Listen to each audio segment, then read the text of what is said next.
복된 것 되시길 간절히 축원을 드립니다.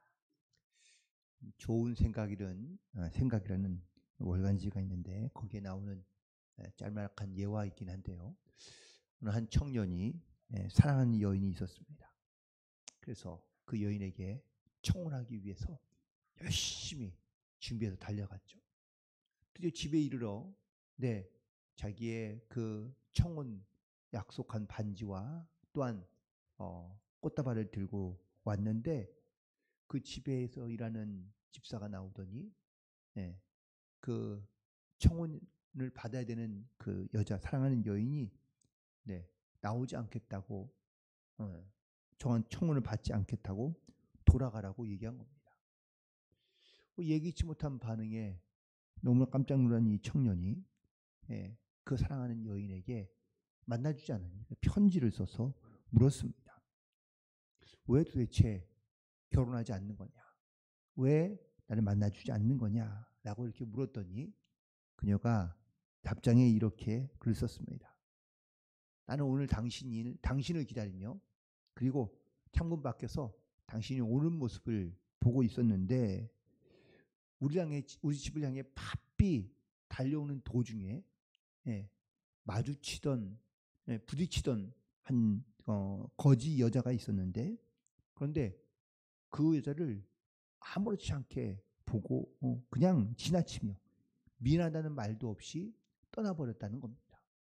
그 모습을 보면서 그 여자가 고민이 된 겁니다. 약한 사람에게 배려할 줄 모르고 또한 약한 자들에게 친절을 베풀 줄 모르는 사람과 내가 과연 평생을 살 수 있을까? 라는 것을 고민해 보았다는 겁니다. 그리고 결심한 거죠. 이 사람과는 평생을 사기는 어렵겠다. 그리고 만나주지 않았다는 겁니다. 이 이야기는 영국의 작가인 찰스 램이 겪은 실제 사건이라고 합니다. 이 사건으로 말미암아 이 찰스는 빈부와 지위에 상관없이 누구에게나 친절하게 대하려고 그 다음부터는 노력하게 되었다는 것이죠. 그는 물론 이 사건으로 인해 사랑하는 여인은 사랑은 놓쳤지만 평생에 가장 소중한 그런 소중한 것을 배우게 되었고 깨닫게 되었다고 고백하고 있습니다. 수시로 묻는 질문 중에 영적인 질문 혹은 신앙적인 질문 중에 하나가 이것입니다. 우리도 과연 하나님을 사랑한다고 고백하며 우리 하나님 사랑하는 것은 정말 열심히 하고 있는데 하나님을 사랑하는 것만큼 이웃을 사랑하고 있는가? 라는 질문인 것이죠. 이 질문에 우리가 스스로 자기의 신앙과 믿음에 대하여 만약에 점수를 매겨본다면 얼마나 될까요? 대부분 소위 상위권이라고 우리가 이야기하는 90점 이상 혹은 80점 이상. 사실 그 정도의 후한 점수를 주기가 쉽지 않습니다. 대부분 우리의 어떤 이런 신앙의 어떤 모습을 가만히 점수를 매겨보면 부끄럽지만 낙제 점수에 이르는 경우들이 대부분 많습니다. 우리가 말씀은 잘 알고 혹은 또 그 말씀은 잘 기억하고 있지만 그 말씀을 따라 우리가 실천하며 살아가는 것은 결코 쉽지 않습니다. 생각으로는 충분한데 그런데 우리의 삶으로는 모습으로는 이렇듯 그 말씀에 순종하며 살아가는 것이 흔치 않기 때문입니다. 그럼에도 불구하고 우리가 이 말씀을 따라 살아야 되며 또한 이 말씀대로 순종하며 살아가야 될 이유는 바로 성경이 예수님이 우리에게 말씀하고 있기 때문인 줄로 믿습니다. 그래서 오늘도 우리는 우리의 모든 생각과 혹은 또 우리의 모든 삶의 문제라든지 또한 삶의 진리들을 우리가 주님께 맡기며 주님께 의지함으로 그리고 그 말씀 가운데 우리가 붙들려 또한 순종하는 삶을 살아갈 수 있어야 될 줄로 믿습니다. 우리가 살아가면서 주로 불평하는 것들이 어떤 것들이죠? 내 삶은 왜 이렇게 잘 안 풀릴까? 왜 나는 선하게 살려고 노력하는데 왜 하나님이 나에게 복을 주시지 않을까? 사실 이런 어떤 자기의 문제들로 인해서 우리는 불평하기도 하고 또한 불만을 갖기도 합니다. 오늘 본문에서 1절과 7절과 8절에 불평하다라는 말이 등장하는데 이 말이 히브리어로 하라입니다. 그런데 이 하라라는 말의 뜻은 불타다. 무슨 일로 인하여 그의 마음 가운데 불이 붙어 경노하고 있는 것을 말하고 있는 겁니다. 그런데 이것들을 버리라라고 우리 가운데 말씀하고 있습니다. 버리라는 말은 감정의 격동에 흔들리지 말라, 휘둘리지 말라라는 겁니다. 악을 행하는 자들이 형통하며 또한 악한 꾀를 가지고 살아가는 사람들이 잘 되는 것을 마음에 분노하듯 그렇게 흔들리지 말라, 경노하지 말라라고 말씀하고 있는 겁니다. 아마 이 시편은 이 시편의 기자인 다윗이 아마 노년에 이르러 지은 것이 아닐까라고 이렇게 많은 학자들이 추정하고 있습니다. 그가 수많은 악인들의 번영과 형통함을 보고 있습니다. 그 속에서 비탄한 마음을 가지고 그가 하나님 앞에 분을 바라며 혹은 화를 내고 있는 것이 아닙니다. 때로는 물론 부러울 수도 있습니다. 하지만 그가 이렇게 이 모든 악한 자들의 형통함과 혹은 또 그들의 어떤 아무런 문제 없이 살아가는 모습을 보면서 그가 인생을 살아오면서 얻은 어떤 지혜 혹은 어떤 결론적인 해답을 제시해 주고 있는 그러한 시편이라고도 말할 수 있습니다. 그의 결론적인 이야기이지만 바로 하나님께 내 모든 길을 맡기라 라는 말씀이 오늘에 있는 본문에 있는 결론적인 말씀이기도 한데요.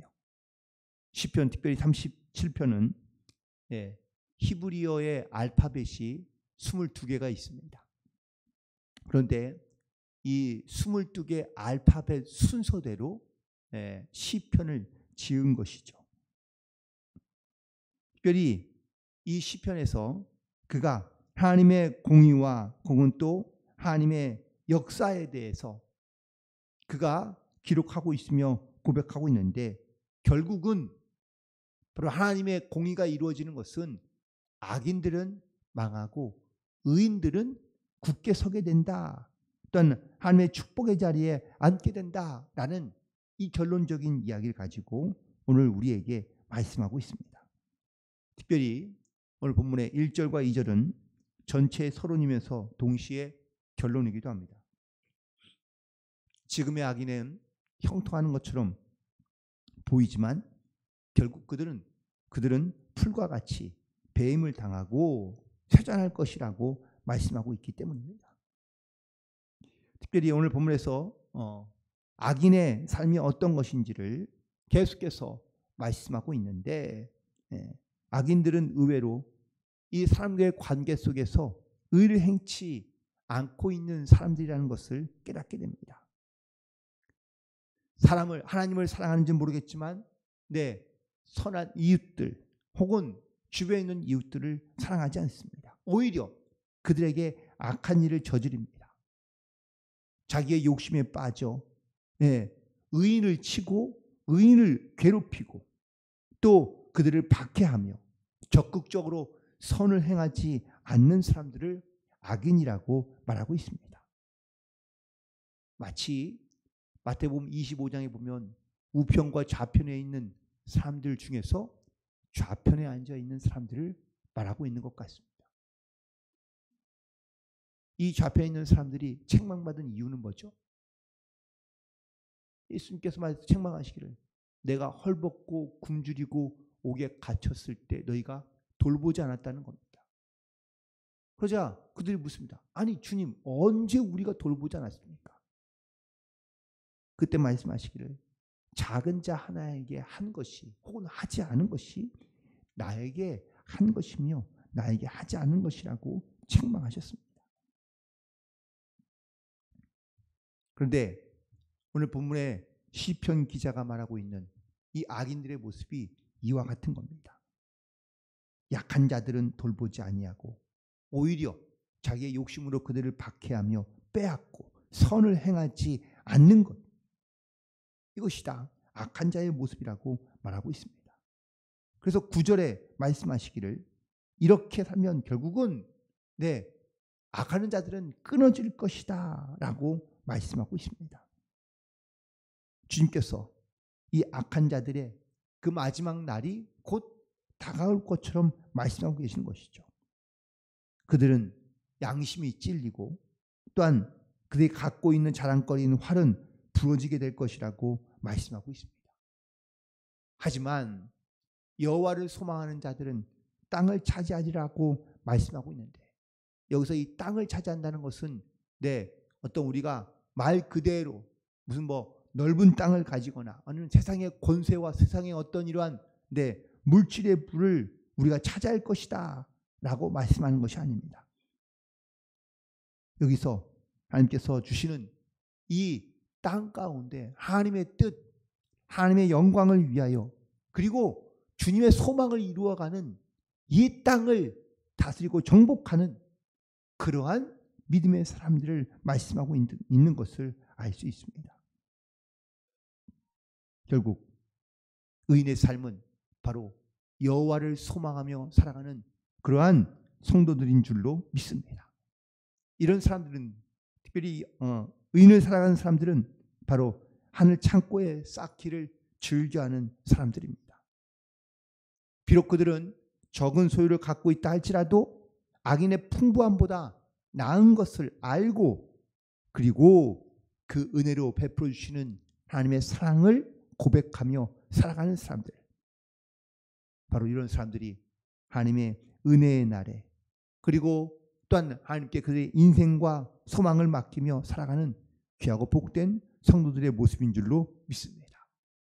자, 그렇다면 의인의 삶, 우리 어떻게 그러면 더 이 땅 가운데 이 땅을 차지하기 위하여 살아가야 되느냐? 그럼 바로 오늘 보면서 계속 반복하고 있는 말씀이긴 하지만 악인들의 형통함 때문에 분을 내거나 시기하지 말라라는 겁니다. 그리고 여호와를 의뢰하고 선을 행하는 삶을 살아가야 한다라는 것을 말씀하고 있는데, 여기서 선을 행하는 기준이 중요합니다. 선을 행하는 기준은 하나님 때문에, 주님 때문에 우리가 선을 행하는 것이지 사람을 좋게 하고 사람을 유익하게 하려 하기 위한 것이 아니라는 것을 말씀하고 있습니다. 결국 우리가 하나님을 소망하며 하나님을 의뢰함으로 말미암아 우리가 믿음으로 이 땅 가운데 살아가는 이유는 바울이 고백한 것처럼 죽으나 사나 우리가 주님의 영광을 위하여 이 땅 가운데 살아가는 하나님의 거룩한 자녀며 백성인 것을 깨닫고 우리는 이 믿음의 고백을 가지고 하나님의 뜻을 따라 순종하는 삶을 살아갈 수 있게 되기를 간절히 소망합니다. 근데 이렇게 은혜의 삶을 살기 위해서 우리 가운데 필요한 몇 가지가 있는데, 첫 번째는 바로 믿음입니다. 끝까지 이 믿음을 가지고 살아가야 우리가 의를 행하며 이 땅에 하나님의 소망을 가지고 살아가는 성도로서 담대하게 살아갈 수 있는 줄로 믿습니다. 특별히 오늘 말씀 가운데 보니까 땅에 머무는 동안 그의 성실로 식물을 삼으라 라고 말씀하고 있습니다. 우리가 이 땅 가운데 살아가는 동안에 우리에게 주어져 있는 인생 이 삶의 시간들 속에서 우리가 하나님의 신실하심과 하나님의 선하심을 우리의 먹을거리, 우리의 자랑거리로 삼고 살아가야 한다라는 것을 말씀하고 있습니다. 그래서 하나님의 선하심과 또한 하나님의 신실하심은 과연 무엇입니까? 바로 하나님의 말씀입니다. 이 말씀을 우리의 평생에 먹을거리, 즉 날마다 우리가 먹어야 될 생명의 양식, 이것으로 우리가 믿음으로 고백하며 이 말씀을 묵상하며 이 말씀 속에 우리가 진리 가운데 순종하는 삶을 살아갈 수 있어야 될 줄로 믿습니다. 매일의 삶 속에서 하나님의 성실하심을 노래하고 하나님의 말씀을 기뻐하며 이 말씀을 따라 우리가 순종하며 살아갈 때 우리가 원망과 시기 가운데 빠지지 않을 수 있기 때문입니다. 그리고 무엇보다 여호와로 인하여 기뻐하는 삶을 살아가야 될 줄로 믿습니다. 이것이 바로 여호와께 우리의 모든 걸 맡기며 살아가는 성도의 모습인 줄로 믿습니다. 여기서 맡긴다는 것은 내 필요, 내 염려, 내 근심, 내 어려움만 맡기는 것이 아니라 내 모든 삶의 모든 것을 다 주께 맡긴다라는 겁니다. 그런데 가만히 보면 이 염려의 그 근원과 또한 인생의 모든 염려의 시작은 바로 욕심으로부터 시작되는 경우가 대부분입니다. 여러분, 우리가 여호와께 길을 맡기면 내가 아무것도 하지 않고 그냥 가만히 있어도 하나님께서 도우신다, 사실 이거는 아닙니다. 우리가 열심을 다하며 최선을 다하며 하나님 앞에 우리가 믿음으로 순종하며 나아가지만 그 안에서 자기의 인간적인 생각이나 욕심을 버려야 된다라는 겁니다. 내 힘과 내 능력으로 뭔가를 이루려 하는 이런 욕심과 그리고 또한 그런 욕망을 우리가 버려야 한다라는 겁니다. 그런데 이게 쉽지 않습니다. 때로는 답답할 수 있습니다. 때로는 너무 어렵고 힘들 수 있습니다. 하지만 우리는 여호와 앞에서 잠잠히 기다리며 그리고 더욱더 그 잠잠히 기다릴 때 인내 속에 우리가 믿음을 가지고 주님 앞에 나아갈 때 우리가 하나님의 나라와 주님의 영광 가운데 담대한 믿음을 가지고 또한 끝까지 그 믿음의 길을 걸어가는 그러한 견고한 성도로서 이 땅 가운데 살아가게 되기를 간절히 소망합니다. 오늘도 우리는 우리의 길을 주께 맡기며 주님을 의지함으로 우리에게 주신 말씀을 따라 그 진리를 따라 우리가 순종하는 삶이 되기를 간절히 소망합니다. 하나님을 사랑하는 것만큼 우리도 또한 이웃을 사랑하는 주님의 명령과 말씀이 있는데 이 말씀을 우리가 순종하며 살아가기 위하여 사실은 치열하게 우리의 영적인 싸움 가운데 우리가 살아갈 수밖에 없습니다. 자아와의 싸움이기도 하고 혹은 또 욕심과 욕망과의 싸움이기도 합니다. 하지만 이 속에서 우리의 모든 길을 주께 맡기고 그리고 주님을 의지함으로 인내함으로 순종함으로 하나님의 영광을 위하여 하나님의 나라를 위하여 담대하게 살아가는 복된 성도들이 되기를 주님의 이름으로 간절히 축원을 드립니다. 기도하시겠습니다. 아버지